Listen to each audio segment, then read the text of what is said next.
Como venía diciendo, no existen en el reino líderes incompetentes, sino hijos que han alcanzado el entendimiento en el reino. No fuimos llamados a competir, sino a ser competentes en el reino. La mayoría, al no comprender esto, carecen de identidad. Y al carecer de esto, no pueden ejercer influencia, porque no tienen la capacidad para vencer las fortalezas de maldad. Porque la única manera de vencer las fortalezas de maldad es cuando su entendimiento es renovado. Moisés se encuentra con la zarza y al encontrarse con ella se sintió incapaz, porque su formación había sido en Egipto y su lenguaje, estaba contaminado con lo mundano y lo carnal de Egipto. En la presencia divina de Dios frente a la zarza, se sintió humanamente débil. Frente a la zarza, Moisés, su humanidad surgió y la elocuencia de Moisés se derribó. Su zarza fue la zarza en la vida de Moisés. Demostró su incapacidad, su humanidad, y la zarza ardiente decodificó su elocuencia humana. Al igual que Babel, que intentó llegar al cielo con métodos humanos, Moisés fue llamado a cambiar su lenguaje por el reino de Dios. El lenguaje en el reino de Dios trasciende lo terrenal. Dios, y estoy leyendo acá porque lo escribí sobre eso, Dios no busca lo que es común o mundano, Él usa lo débil, lo inusual, lo que el mundo considera insignificante. La zarza reveló que Moisés no tenía un problema de lenguaje, sino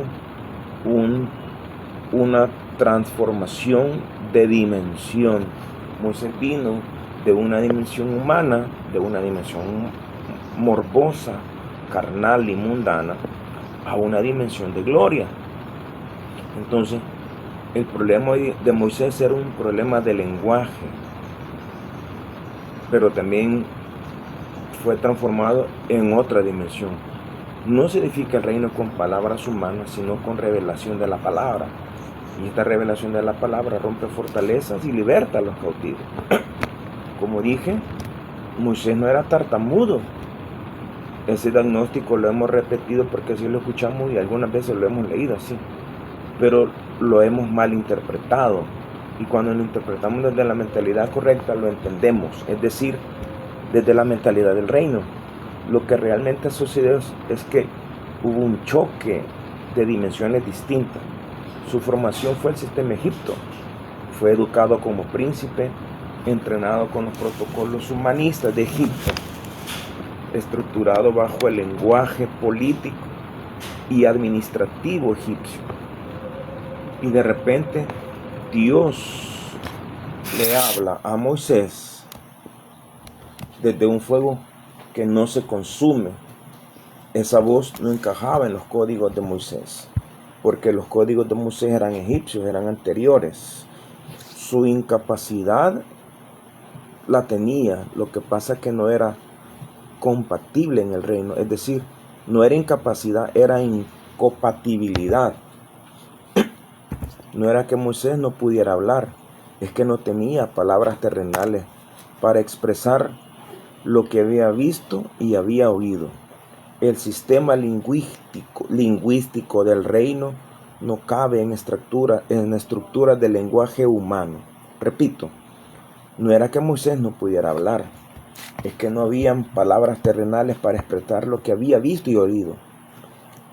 Y digo, el sistema lingüístico del reino no cabe en las estructuras del lenguaje humano. Ningún dogma, ninguna teología, ningún concepto, ninguna filosofía o ideología humana o nominal entra en el reino de Dios. Es decir, y lo repito, el sistema lingüístico del reino no tiene cabida en estructuras nominales eclesiásticas y religiosas.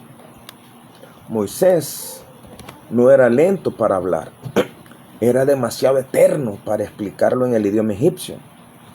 No tartamudeaba por incapacidad, sino porque el reino no cabe en lenguaje prestado, en un vocabulario prestado.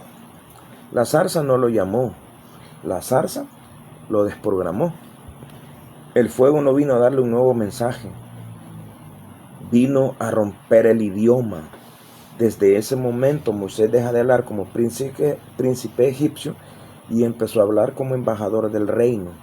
Lo que el mundo llama incompetencia, Dios lo llama así, transición de lenguaje. Poderoso esto. La zarza llama a Moisés y lo desprograma, porque lo desprogramó totalmente. Entonces, cuando Moisés es desprogramado, le rompe el idioma.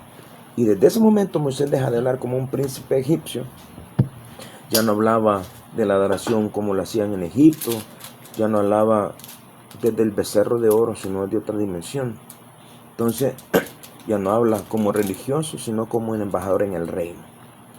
Y dije esto: lo que el mundo llama incompetencia, Dios lo llama transición del lenguaje. Como dije, Moisés no era tartamudo. Lo que pasa que lo que había visto él en el fuego no cabía en el lenguaje egipcio. No era incapacidad, era transición de dimensión. Así de literal. ¿Cómo? Ahora hagámonos otra pregunta, como he venido diciendo. ¿Cómo podrá encendernos a nosotros su fuego para que ardamos y llamemos a los hombres a encontrarse con Dios? Y aquí quiero transicionar en esto. Cuando Moisés entra al monte Oreb, luchó con un sentido de inferioridad. Y dice Moisés: Señor, en Éxodo 4:3, te ruego que envíes a alguna otra persona. Su incapacidad. Esa frase no solo fue una expresión de inseguridad, fue una renuncia anticipada a lo que Dios estaba llamando a hacer. Cuando el hombre pierde sus sueños y deja de ver la meta, el fracaso es inevitable. Dejar de soñar es morir, es abandonar la visión que Dios nos da, es enterrar la gracia que nos fue impartida, es vivir con títulos vacíos que no sirven para nada. Aarón existe en el ministerio de Moisés porque Moisés renunció. Es decir, Aarón es el pretexto de Moisés con Dios. Aarón cobró vida porque Moisés renunció a la vida. Y entonces Aarón está en el ministerio por culpa de Moisés. Y aunque Dios lo usó, Aarón es un concepto humano. Aarón es una concepción humana, no es una elección divina. Pensar, muchos de nosotros, que podemos establecer el reino sin la guía del Espíritu es una grave ofensa a Dios. No podemos establecer el reino de Dios desde un concepto nominal. Por eso la Iglesia Católica, por eso muchas iglesias evangélicas fracasan. Oran por un avivamiento, pero no oran por un despertamiento. La iglesia no necesita avivamiento. La iglesia necesita despertarse. ¿Quién necesita un avivamiento? El mundo en general, la gente que no conoce al reino, porque los evangélicos están dormidos, los religiosos están dormidos, porque operan desde el concepto nominal. Entonces, cuando la iglesia opera desde el concepto nominal, lo que hace es que permite que estructuras como el Islam, como los mormones, testigos de Jehová, adventistas, metodistas, presbiterianos, sectas religiosas operen en su lugar. Entonces, no podemos establecer el reino desde el concepto teológico, sino desde la manifestación del reino.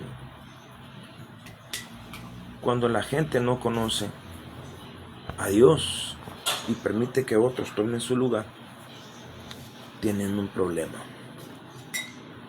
Y qué triste es que el enemigo establezca estructuras humanas, que el enemigo establezca fortalezas o torres como Babel y becerros como Aarón, en lugar de ver el modelo divino bíblico que Dios usa, que es la zarza ardiente.